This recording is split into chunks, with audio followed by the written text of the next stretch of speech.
Do you struggle to fall asleep or go back to sleep in the middle of the night? If you've ever just laid there trying hard to get comfortable and make sleep happen, only to feel more and more awake to the point of feeling literally wired, then this video is for you.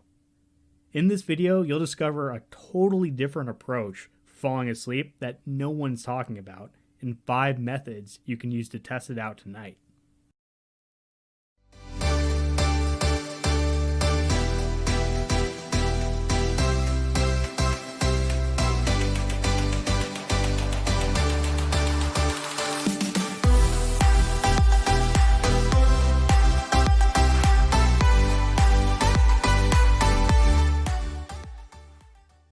James Colquhoun is a former insomniac who has cured his own insomnia.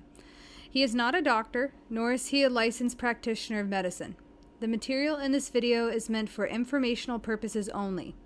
Consult your physician before making any decisions based upon this material. Now, first off, this video takes a fundamentally different approach than anything you've probably tried before.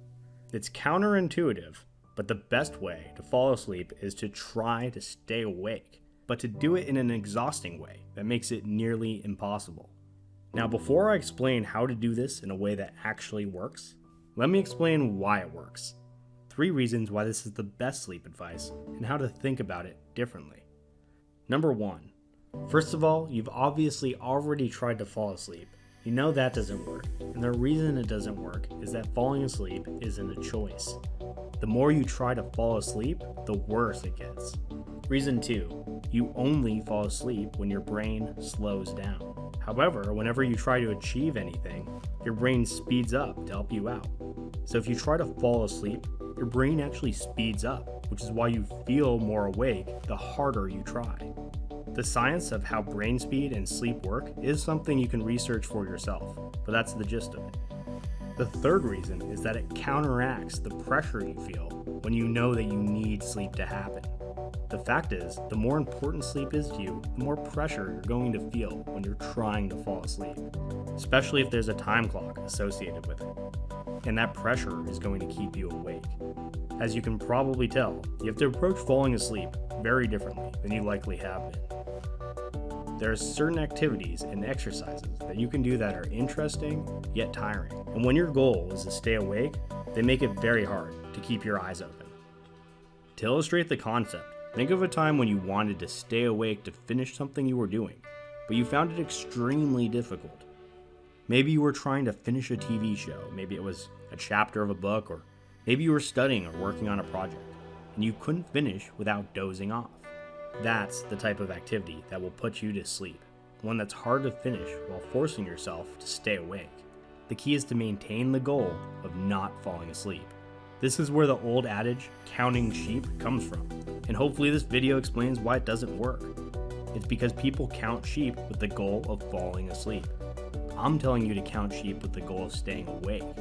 I'd say pick a number as a goal and really try to get there. Of course, I'm just using sheep as an example. I'm not actually suggesting you should count sheep, unless that's what you really want to do. So, I'm sure you're wondering, what kind of activities actually work? Any activity that has the following 3 elements will work. 1, it has to be something that involves trying to stay awake. 2, it has to be engaging, but not too exciting, just enough to hold your interest. And 3, it has to be tedious, but not too boring, just enough to be kind of a challenge to do without falling asleep. So let's walk through 5 examples right now that you can use to put yourself to sleep tonight. And if your insomnia is really bad, I'll have a follow-up video really getting into the nitty-gritty details of these 3 elements so that you can really become a master of this technique. Activity number 1 is called the point. This was coined by a friend of mine named Kevin. The point is the easiest activity and has the most widespread first-time use effectiveness. The technique is so simple, you can even try it out right now. All you have to do is find a point and look at it anywhere in the room. If you sleep with the lights off, this might be a small point of light. If you want to try it out right now for fun, just find any small point or fixed spot that you can hold your focus on. Maybe it's the logo of a book, maybe it's the very corner of your dresser, maybe it's a speck on the ceiling. Now, all you have to do is play a game called How long can I stare at this for without falling asleep or losing focus? The key here is to make it a game by setting goals. Maybe the first time you make it 30 seconds. So the next time you try to stay focused on it for a minute, and then 2, then 3, then 5. If you're watching this in the middle of the day, there's not going to be a lot that happens, but when you're tired and can't sleep, you're going to find that you can't stare at a point very long without your eyes drooping. Once you feel your eyes drooping, you need to increase your effort to keep your eyes open and stay focused. When you do this, it should become harder and harder to keep your eyes open. The important part is to stay engaged and just keep trying to stay awake. While this technique works for many people the first time, it has a tendency to be less reliable and isn't a great long-term solution. You'll see why this loses effectiveness once I start explaining the principle of engagement. But in short, it's just really hard to stay engaged in this one. So on to activity 2, the video method. Unlike the point, this one is easy to stay engaged with. However, the trick is to watch something that is boring enough to put you to sleep. If you're kept awake by endless mental chatter, this is a little more effective because the video should be distracting enough to take you out of your mental chatter.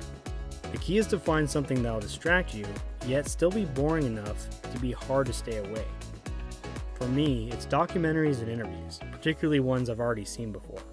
I'm very interested in deep topics, but since I've already seen the video, it's kind of boring, which makes it hard to focus. But when I force myself to focus on the video, it distracts me from my mental chatter. The goal is to stay awake, but the trick is you should be making it as difficult as possible. The point works because it's a very tedious task, so you need a similar tedium with a video or show. If you put on a show that you're fascinated with, it's not going to be very tedious, and that means it's going to be very easy to stay awake. The way to know if you're watching the right thing is if you're having a hard time staying awake. The video method isn't for everyone, and there are downfalls to using this activity. For one, the flickering bright lights of a TV are proven to be damaging to sleep, so it's advised to turn the brightness all the way down when using this activity. Most shows will have too much stimuli and unpredictability to get the kind of tedium you need for this to work as well. Like the point, it's not the easiest long-term solution, but instead of engagement being the issue, the problem with this one lies with the principle of tedium that we'll discuss next. But in short, it's usually just not tedious enough. It's generally not good to watch anything that's unpredictable. This is why I recommend watching video content you've already seen, because if you're trying something new, it might be too interesting to you to make it too engaging and not tedious enough, which is a balancing act we'll have a look at shortly. But if you like the idea of this activity, I'd strongly recommend the next activity because it is very similar and it solves most of these problems. Which brings us to activity number 3, the audiobook method. Similar to the video method, but the advantage is you don't have to deal with the light from the TV. Unlike reading a book, you don't have to keep the light on or deal with holding a book, which can actually make it very difficult to end up actually falling asleep. Personally, this is my favorite method, and anytime I'm having trouble falling asleep, it is my go-to. Like picking a TV show, the book you choose is important. Don't pick your favorite author's new book, it's going to be too hooking. Like I was told as a kid, no ghost stories before bed. You need to choose something that's tedious to force yourself to focus on so it's hard to stay awake, but at the same time, it should be distracting. It's got to be sort of interesting. For instance, I'm not going to put on an audio textbook teaching me calculus. I'd have no idea what they're talking about and wouldn't distract me from my own mental chatter at all. But probably work pretty good if I put on something like Charlie and the Chocolate Factory, because honestly, I'm just not all that into it, but I'm sure I'd find it kind of interesting, at least enough to distract me if I was forcing myself to stay awake listening to it. So on to method 4, the meditation method. This is a little more advanced and takes time to master, since meditation is a skill that is acquired with practice. The advantage with meditation is you can almost directly slow down your brainwaves.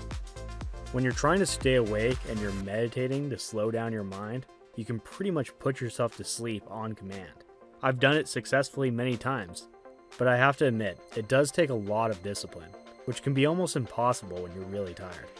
Once you learn how to slow down your brainwaves, you get to a point eventually where you don't even need an activity anymore. These days, if I'm being lazy, 99% of the time I can just lay down and I'll be asleep within a few minutes. But that's after years of knowing this stuff.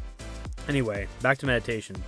The idea here is to set an end goal of completing the meditation without falling asleep. Since there needs to be a goal of completion, it's best to have a way of achieving that goal. Let's take one of the most basic meditations, focusing on the breath. In this practice, Your goal is to get as focused as possible on the sensation of your breathing. And when you get distracted, you simply refocus your attention on the breath. For this to put you to sleep, you might have a goal of how many breaths you can count in a row without losing track. Once you achieve the number, you can then set a higher number to achieve and start over. There's many different kinds of meditations, and I cover this a lot more in follow-up material, but if you're skilled in meditation already or you want to learn it, it's a great way to fall asleep using this technique. And last, but certainly not least, the medical hypnosis method. Hypnosis is very similar to meditation and contains the same benefits of directly slowing down your brainwaves.